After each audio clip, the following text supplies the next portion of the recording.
नमस्कार दोस्तों। प्रथम आईएएस के यूट्यूब चैनल में आपका फिर से स्वागत है। दोस्तों, आज हम लोग 30 और 31 दिसंबर के करंट अफेयर्स को डिस्कस करेंगे। तो आइए शुरू करते हैं। सबसे पहले दोस्तों हम देखेंगे रसिया और यूक्रेन वॉर के बारे में।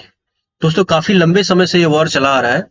तो अभी इसमें लेटेस्ट अपडेट्स ये हैं कि रसियन प्रेसिडेंट जो है व्लादिमीर पुतिन, उनके रेजिडेंस के आसपास ड्रोन अटैक हुआ है, जिससे रशियन फॉरेन मिनिस्टर ने इस पे जो है ग्लोबल फोरम में इसका क्रिटिसिज्म भी किया है कि इस तरह की चीजें वॉर के मद्देनजर सही नहीं है, क्योंकि ये वॉर की लॉन्गेविटी को बढ़ाएंगी। तो आइए थोड़ा सा हम इस वॉर की हिस्ट्री देख लेते हैं। सबसे पहले हम देखेंगे कि वॉर जो है 24 फरवरी 2022 को स्टार्ट हुआ था, रसिया और यूक्रेन का। और आज इस वॉर को लगभग 3 साल और 10.5 महीने हो चुके हैं, और अभी तक इस वॉर का कोई एंड नहीं दिख रहा है दोस्तों। उसके बाद हम देखेंगे कि अभी हाल ही में आपने देखा होगा कि डोनाल्ड ट्रंप ने कई जगह ऐसे इनिशिएटिव्स किए हैं, जैसा वो कह रहे हैं कि उन्होंने वॉर को रोकने में काफी मदद की है। जैसे अभी कंबोडिया और थाईलैंड था का इशू था। तो अभी ट्रंप और जेलेंस्की की फ्लोरिडा में मीटिंग भी हुई है इस वॉर को खत्म करने को लेकर, लेकिन अभी तक कोई जो है ऐसा क्रूड रिजल्ट अभी नहीं आया है। तो सबसे पहले हम वॉर के जो कॉजेस थे उसके बारे में एक बार जो है डिस्कस कर लेते हैं यहाँ पर। सबसे पहले तो इसका जो रूट कॉज था वो था नेटो का ईस्टवर्ड एक्सपेंशन, क्योंकि रसिया मानता है कि नेटो का एक्सपेंशन इसके लिए काफी डेंजरस है। और ये क्यों डेंजरस है? क्योंकि नेटो जो है वो कलेक्टिव डिफेंस के कॉन्सेप्ट पे चलता है। कलेक्टिव डिफेंस मतलब अगर एक पर अटैक होगा तो बाकी सारी कंट्रीज जो नेटो की मेंबर हैं वो उसकी हेल्प करने के लिए आएंगे, और वो सारे अब तब एक वन नेशन की तरह जो है वॉर में पार्टिसिपेट करेंगे। साथ ही साथ रसिया कहता था कि जो डोनबास का रीजन है, डोनबास का रीजन जो है ये आप लुहांस्क और प्लस डोनेट्स्क, इस रीजन को मिलाकर डोनबास का रीजन कहा जाता है।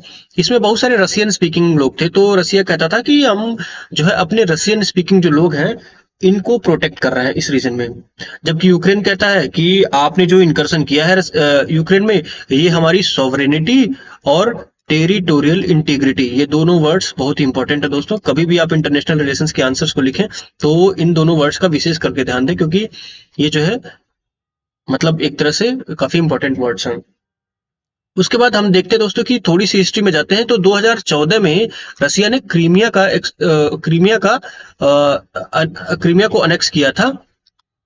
तो क्रीमिया हम देखेंगे इस मैप में, यहाँ पर नीचे आप क्रीमिया को देख सकते हैं।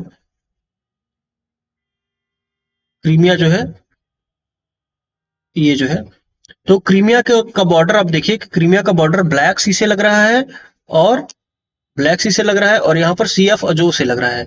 यानी कि कैस्पियन सी से क्रीमिया का बॉर्डर नहीं लग रहा है। तो ये प्रीलिम्स के लिए एक बहुत ही इंपॉर्टेंट न्यूज है, मतलब एक इंफॉर्मेशन है कि क्रीमिया का लोकेशन क्या है। और साथ साथ यूक्रेन किस किस नेशन से बाउंड्री को शेयर करता है, ये तो प्रीलिम्स में एक बार सवाल भी आ चुका है। थोड़ा सा और भी इसके बारे में हम लोग देखेंगे दोस्तों कि एक दो रिजोल्यूशन होते हैं। एक होता है यूनाइटेड नेशन जनरल असेंबली का रिजोल्यूशन, यूएनजीए का रिजोल्यूशन, और एक होता है यूएनएससी का रिजोल्यूशन। दो रिजोल्यूशन होते हैं।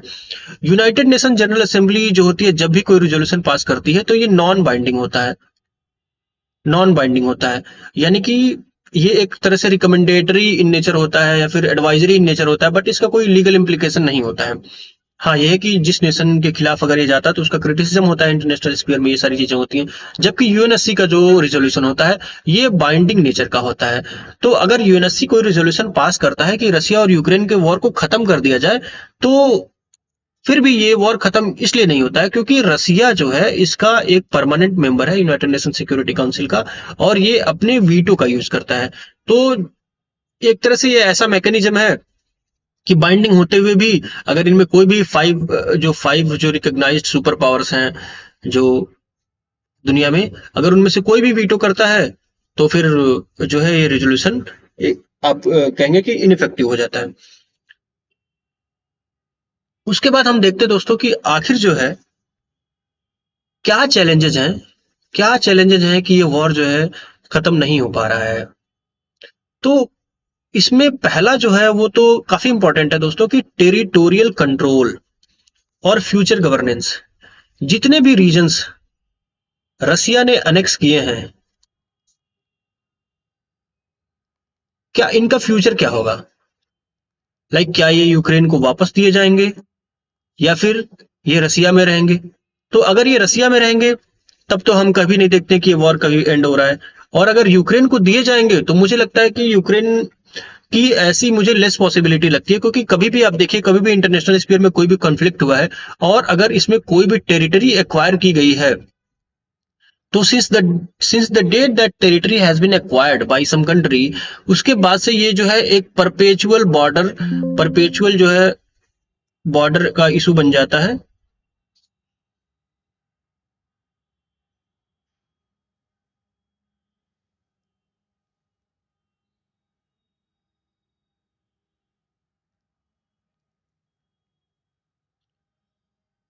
उसके बाद हम देखेंगे दोस्तों कि सिक्योरिटी गारंटी के बारे में पढ़ेंगे कि सिक्योरिटी गारंटी में यह है कि आखिर जो है, अगर वॉर खत्म होता है तो यूक्रेन को और रसिया को, दोनों को सिक्योरिटी की गारंटी कौन देगा?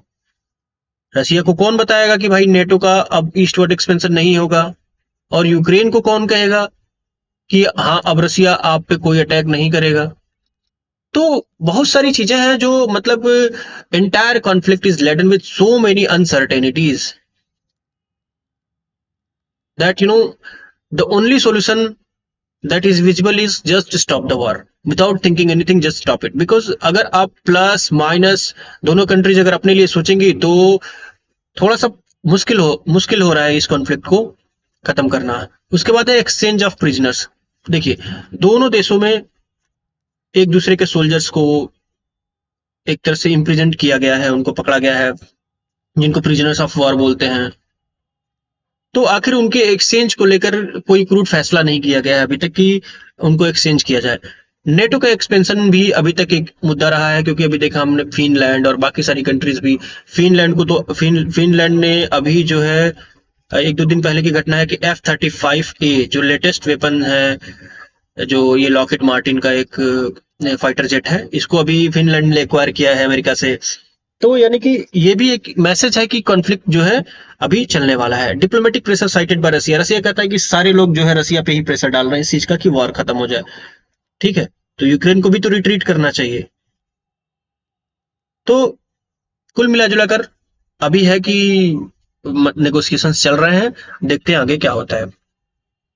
अगला है दोस्तों अरावली जजमेंट। अरावली का जो सुप्रीम कोर्ट का जो गवर्नमेंट का जो एक डेफिनेशन था कि 100 मीटर से जो नीचे की हैं उनको अरावली का पार्ट नहीं माना जाएगा, इसको सुप्रीम कोर्ट ने इस पे क्या कर दिया है, स्टे लगा दिया है।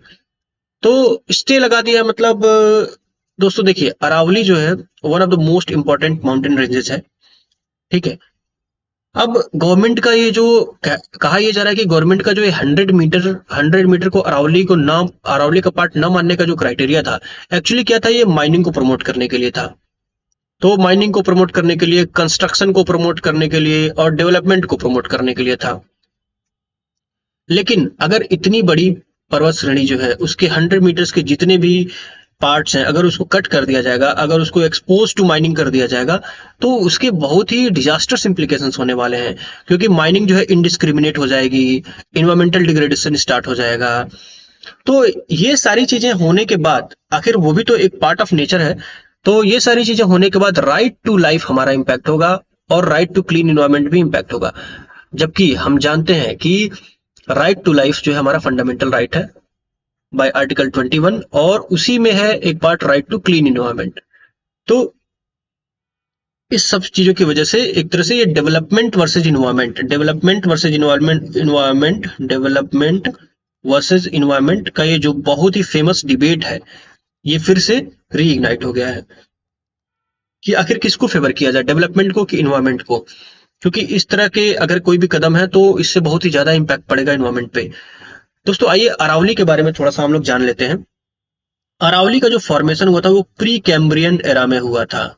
जब आप देखेंगे एक जो है जियोलॉजिकल टाइमलाइन होती है, प्री कैम्ब्रियन एरा में इसका फॉर्मेशन हुआ था, जो कि ऑलमोस्ट 2.5 बिलियन ईयर्स एगो अब उसमें क्या था दोस्तों कि पहले जब ये अरावली फॉर्म हुई थी तो they were higher than Himalayas, they were higher than Himalayas, जो प्रेजेंट डे हिमालय उससे ज्यादा ऊंचे थे। तो फिर क्या हुआ कि continuous degradation and exposure to weathering, बहुत सारी जितने भी जियोलॉजिकल फिनोमेना होती हैं जो इरोजन को और कोरोजन को प्रमोट करती हैं, उनकी वजह से धीरे धीरे धीरे धीरे कोरोड होते हुए अभी जो है अरावली जो है अपने प्रेजेंट फॉर्म में जो है, इसको रेजिडुअल रेजिडुअल हिल्स बोलते हैं। तो इसका इम्प्लीकेशन, इसका एक सिग्निफिकेंस ये है दोस्तों कि इतनी पुरानी जो हमारी ये माउंटेन रेंजेज हैं, ये हमें जियोलॉजिकल क्लॉक को समझने में मदद करती हैं। इनके फॉसिल्स जो है बताते हैं कि आखिर पुराने समय में कैसा था। 2.5 billion years ago is such a huge time. तो तब से हम हिस्ट्री को, तब से ये हमें हिस्ट्री को स्टडी करने में मदद कर सकते हैं। तो एनवायरमेंटल इम्प्लीकेशन हो, चाहे इकोसिस्टम का इम्प्लीकेशन हो, चाहे बायोडाइवर्सिटी का हो, चाहे ह्यूमन इवोल्यूशन का हो, हर दृष्टिकोण से हम देखेंगे कि अरावली जो है बहुत ही इंपॉर्टेंट है इंडिया के लिए, and for that matter entire world के लिए। उसके बाद हम एक और चीज इसमें देखेंगे, थोड़ा सा इसे डिलीट कर देते हैं क्योंकि स्पेस इसमें नहीं बचा है लिखने के लिए। देखिए दोस्तों, अब हम देखेंगे कि अरावली जो है, देखिए एक और इसमें इंपॉर्टेंट चीज ये है कि अरावली जो है थार डेजर्ट के एक्सपेंशन को रोकता है। अगर अरावली नहीं हो तो तो आप मान लीजिए कि थार डेजर्ट जो है ये एक्सपैंड होने लगेगा और ऑलमोस्ट यूपी और इन जो स्टेट्स हैं इनके भी काफी सारे रीजन्स थार डेजर्ट के एक्सपोजर में आ जाएंगे।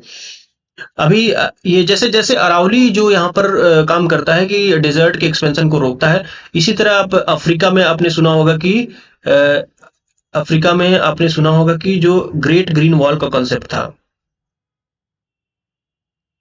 एक ग्रेट ग्रीन वॉल का कॉन्सेप्ट चला था यहाँ पे जो साहेल कंट्रीज हैं यहाँ पे, कि इस तरह से यहाँ पे जो सहारा का डेजर्ट है इसको यहाँ इस तरफ यानी कि नीचे बढ़ने से रोकने के लिए ग्रेट ग्रीन वॉल का कंसेप्ट चला था वहां पे।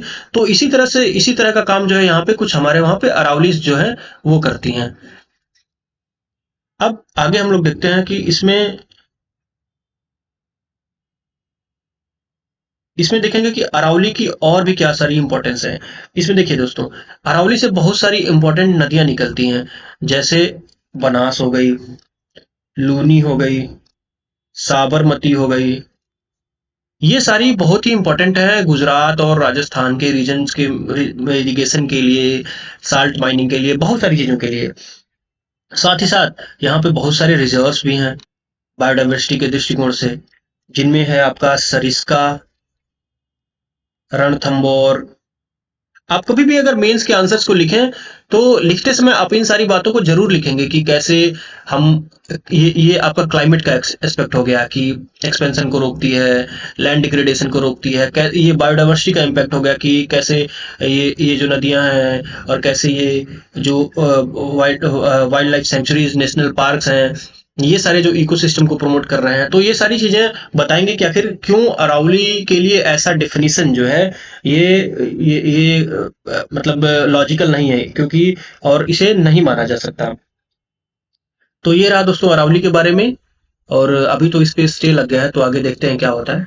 अगली न्यूज आइए डिस्कस करते हैं। अगला है कि डीआरडीओ ने पिनाका नाम के लॉन्ग रेंज गाइडेड रॉकेट का चांदीपुर जो कि उड़ीसा में है, इसमें परीक्षण किया है। तो पिनाका जो है लॉन्ग रेंज गाइडेड रॉकेट है, long range guided rocket. Pinaka के बारे में बता देता हूं दोस्तों कि लॉर्ड शिवा जो है, लॉर्ड शिवा का जो वो है इसका नाम है पिनाका, उसी के नाम से जो है इसका नाम पिनाका पड़ा है। तो अब देखिए इसकी रेंज जो है 120 किलोमीटर है। इसकी रेंज जो कि मुझे लगता है कि पिनाका मैक 2 MK2 के नाम से शायद इसको जाना जा रहा है। अब इसके कुछ स्पेसिफिकेशन है। स्पेसिफिकेशन में क्या है, इसमें इन फ्लाइट मैन्यूवरेबिलिटी है। इन फ्लाइट मैन्यूवरेबिलिटी मतलब कि अगर इसको छोड़ दिया गया तो भी इसकी ट्रेजेक्टरी को बाद में भी तय किया जा सकता है कि ये कैसे क्या होगा, मतलब इसको कहाँ पे इसको छोड़ना है। Launcher compatibility can be fired from the in service Pinaka launcher. अभी ये जो नया टेस्ट हुआ है उसको भी जो पुराने हमारे पिनाका वेरिएंट्स हैं उसको फायर करने के लिए जो प्लेटफॉर्म यूज किया जाता था, ये उस प्लेटफॉर्म से भी फायर किया जा सकता है। इसका डिजाइन वेरी वेरी इंपॉर्टेंट कि इंडिजिनस है, यानी कि हमारे देश में डिजाइन हुआ है, हमारे देश में डेवलप हुआ है, सब कुछ डोमेस्टिक टेक्नोलॉजी है इसमें। बहुत इंपॉर्टेंट है हमारे डिफेंस में आत्मनिर्भरता के लिए, बहुत इंपॉर्टेंट है दोस्तों। जब तक कोई कंट्री डिफेंस में आत्मनिर्भर नहीं होती, एक तरह से मान लीजिए कि इसे सुपर पावर का टैग नहीं दिया जा सकता।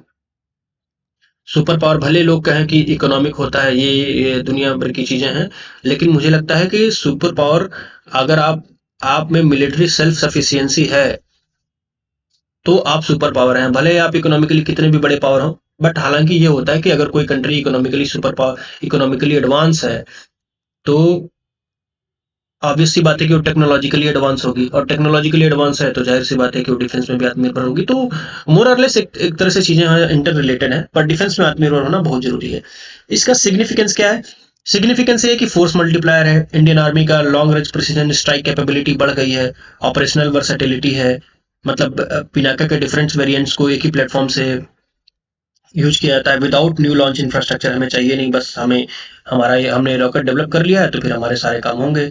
अब इसमें एक और चीज है दोस्तों, अब इसमें देखते हैं कि आप ये सोच रहे होंगे, अगर आपके मन में ये सवाल आ रहा है कि पिनाका जो है ब्रह्मोस से कैसे अलग है, तो पिनाका और ब्रह्मोस देखिए, पिनाका और ब्रह्मोस, देखिए पहली बात तो पिनाका जो है ये सबसोनिक है, यानी कि साउंड की वेलोसिटी से कम है, जबकि ब्रह्मोस जो है ये सुपरसोनिक है, यानी कि ब्रह्मोस इज हाईली एडवांस्ड। और पिनाका जो है ये लैंड से लॉन्च किया जाएगा, पर ब्रह्मोस जो है ये तीनों जगहों से लॉन्च किया जा सकता है, लाइक लैंड से, एयर से, वाटर से। वाटर के बारे में तो मैं अभी क्यों श्योर नहीं हूं, पर लैंड और एयर से तो लॉन्च किया जा सकता है। इसमें अगर मुझे और कुछ जानकारी मिलेगी तो मैं आपको जरूर बताऊंगा। आगे देखते हैं दोस्तों, आगे क्या न्यूज है। अभी पीएम ने मन की बात में नरसापुरम लेस क्राफ्ट की का जिक्र किया है कि ये महिलाओं के लिए टूल ऑफ इकोनॉमिक एम्पावरमेंट है, और वुमेन सेंट्रिक लिवलीहुड के दिशा में काफी जो है इसका रोल रहा है। ये आखिर ये क्या है, देखिए यहाँ पे आप ये फोटो देख रहे हैं, तो इस तरह की जो कलाकारी है, एक हुक एंड निडल इसको बोलते हैं। हुक और निडल के सहारे जो भी थ्रेड्स होते हैं, they are woven in such a fine pattern that this kind of design is created. PM Modi ने अपने मन की बात में इसकी प्रशंसा की है। West Godavari district of Andhra Pradesh में ये काफी पॉपुलर है, इसको जीआई टैग मिला है, गोदावरी रीजन का है। एक्चुअली क्या है कि ये यूरोपियन इन्फ्लुएंस है, बहुत पहले जब मे बी 1850 के आसपास यूरोपियंस के इन्फ्लुएंस में ये इस तरह की चीजें यहाँ के लोगों ने सीखी थी। तो आप इसको जान लीजिए, आपके यूपीएससी के लिए आपको इसमें ये जानना है कि आखिर ये है क्या। हुक एंड निडल पे है, यूरोपियन इन्फ्लुएंस है, जीआई टैग है इसको, ये वुमेन सेंट्रिक लिवलीहुड है, और इस तरह की चीजें अगर आपको ये डायग्राम याद रहेगा तो कभी भी अगर आपके सामने एमसीक्यू के सवाल आएंगे तो आप इसके आधार पे इसको कुछ वो मतलब थोड़ा बहुत गेस कर सकते हैं। तो नरसीपुरम लेट्सक्राफ्ट के बारे में यही है दोस्तों। फिर हम देखेंगे Parvati Arga bird sanctuary declared as eco sensitive zone. ये क्या है कि उत्तर प्रदेश के गोंडा डिस्ट्रिक्ट में Parvati Arga bird sanctuary located है। ठीक है, पार्वती अर्गा बर्ड सेंचुरी उत्तर प्रदेश के गोंडा डिस्ट्रिक्ट में लोकेटेड है, और दो ऑक्सबो लेक हैं। ऑक्सबो लेक एक है पार्वती ताल और एक है अर्गा ताल, इन दोनों के जंक्शन पे ये लोकेटेड है, ये पार्वती अर्गा। तो ऑब्वियसली 2019 में यहाँ पे आप देख सकते हैं कि 2019 में इसे रामसर साइट डिक्लेयर किया गया था, यानी कि एक वेटलैंड है, और वेटलैंड होने की वजह से इसमें जो है बायोडाइवर्सिटी भी काफी रिच है। तो अब देखते हैं कि इको सेंसिटिव जोन होता क्या है। देखिए, eco sensitive zone is a buffer area around protected forest like national park and sanctuaries designated to act as a shock absorber. Eco sensitive zone होता है कि किसी भी जो मेन एरिया है उसके अराउंड एक इको सेंसिटिव जोन क्रिएट हो जाने से कोई भी अगर डिस्टर्बेंसेस होते हैं, जैसे इकोलॉजिकल डिस्टर्बेंसेस होते हैं, कंस्ट्रक्शन होता है, तो उसके लिए एक शॉक एब्जॉर्बर का काम करता है। शॉक एब्जॉर्बर का काम करता है by regulating human activities, minimising negative impacts and creating a transition from high protection to lesser protection areas, ensuring biodiversity and ecosystem. तो एक तरह से इको सेंसिटिव जोन जो है वो एक तरह से शील्ड का काम करता है, जो कोर एरियाज हैं उनको प्रोटेक्ट करने के लिए। ठीक है दोस्तों, तो इसलिए ये काफी जरूरी है। अब देखेंगे हम दोस्तों एक बहुत ही इंपॉर्टेंट न्यूज अभी आ रही है, बात द्रव्यथान। बात द्रव्यथान जो है इसके बारे में हम पढ़ेंगे दोस्तों। अभी यूनियन होम मिनिस्टर जो है अमित शाह, इन्होंने बात द्रव्यथान में रीडेवलपमेंट प्लान हो रहा था, तो उसके बाद इसका इनॉग्रेशन किया है। तो आखिर ये जगह है क्या? देखिए दोस्तों, बात द्रव्यथान जो है जो सेक्रेड वैष्णव पिलग्रिमेज साइट है असम में। असम में जो है ये वैष्णव धर्म को जो मानने वाले लोग हैं असम में या फिर ऑल ओवर जो भी वैष्णव धर्म को मानने वाले लोग हैं उनके लिए एक पिलग्रिमेज साइट है। ये इतना फेमस क्यों है? इतना फेमस ये इसलिए है क्योंकि ये बर्थ प्लेस है ऑफ वैष्णविक सेंट श्रीमद शंकर देव। श्रीमंत शंकर देव, आपने नाम सुना होगा इनका। ये क्या है? ये एक भक्ति के संत हैं, भक्ति मूवमेंट के संत हैं। ठीक है, और एक सोशल रिफॉर्मर हैं, संत हैं और सोशल थिंकर भी हैं। और ये कब थे? ये थे 1449 से 1568 एडी में। ठीक है, तो इसलिए ये जगह जो है काफी फेमस हो रही है। अब इसमें काफी सारी चीजें देखिए इनके जो भी कल्चरल इन्फ्लुएंस है, कल्चरल इन्फ्लुएंस, रिलीजियस इन्फ्लुएंस में ये है कि ये भक्ति के संत हैं, वैष्णव धर्म को मानने वाले हैं, सोशल रिफॉर्मर हैं। ठीक है, सोशल रिफॉर्मर का क्या मतलब होता है कि जो कास्टिज्म और जो भी सुपरस्टिशन है इनमें विश्वास ना करता हो। तो इनकी एक वह धर्म है, एक शरण यानी कि न्यू वैष्णविज्म। न्यू वैष्णविज्म क्या है? Centred to devotion of Lord Krishna. ठीक है, तो एक सरना इनसे जुड़ा हुआ है, और एक है सतरैया डांस, वो भी इनसे जुड़ा हुआ है। And enriched Assamese culture through Sattriya dance. तो इन सारी चीजों में इनका काफी रोल रहा है।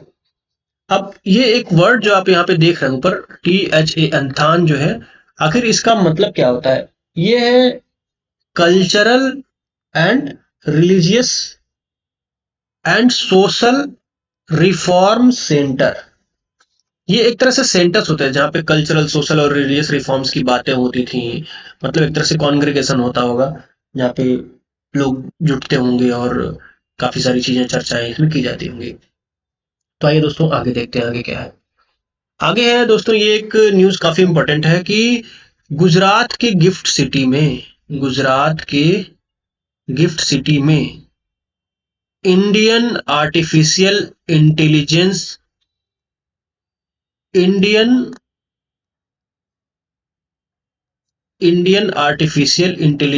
रिसर्च ऑर्गेनाइजेशन, यानी कि IAIRO, Indian artificial intelligence research organisation को स्टैब्लिश किया गया गुजरात की गिफ्ट सिटी में। ठीक है, गिफ्ट सिटी कहाँ पे है? गांधीनगर में। ये 1 जनवरी 2026 से ऑपरेशन इसका शुरू हो जाएगा। अब इसका पर्पस क्या है? देखिए, ये पब्लिक प्राइवेट पार्टनरशिप पे PPP मोड पे ये बनी हुई है, और इसका रोल ये है कि इनोवेशन करना, AI में इनोवेशन करना, रिसर्च करना, टेक इंगेजमेंट, जो भी ये भारी भारी वर्ड होते हैं दोस्तों, innovation in AI, research in AI, tech engagement, ठीक है, पॉलिसी रिसर्च। जब भी आप आंसर्स लिखते हैं तो ये देखिए इन सारे वर्ड्स को तो आपको यूज करना ही पड़ेगा। Innovation in AI, research and development, tech engagement, policy research, क्योंकि कम शब्दों में ज्यादा बातें कहने में इन सारे जो टर्म्स हैं उनका रोल होता है। तो दोस्तों आज का करंट अफेयर्स का डिस्कशन हमारा यहीं समाप्त होता है। मैं चाहूंगा दोस्तों कि आप लोग जो है प्रथम IAS के यूट्यूब चैनल को जरूर सब्सक्राइब करें, ताकि हम अगर कोई भी नया वीडियो अपलोड करें तो आपको सबसे पहले अपडेट मिल जाए। और साथ ही हम धीरे धीरे अपने कंटेंट को और रिफाइन करने वाले हैं। तो प्लीज सब्सक्राइब द चैनल और पेशेंटली सुनने के लिए, और जो भी आपको अच्छा लगा हो इसको नोट डाउन कर लीजिएगा और वीडियो को लाइक जरूर करिएगा। तो दोस्तों आज का वीडियो यहीं समाप्त होता है। Thank you very much.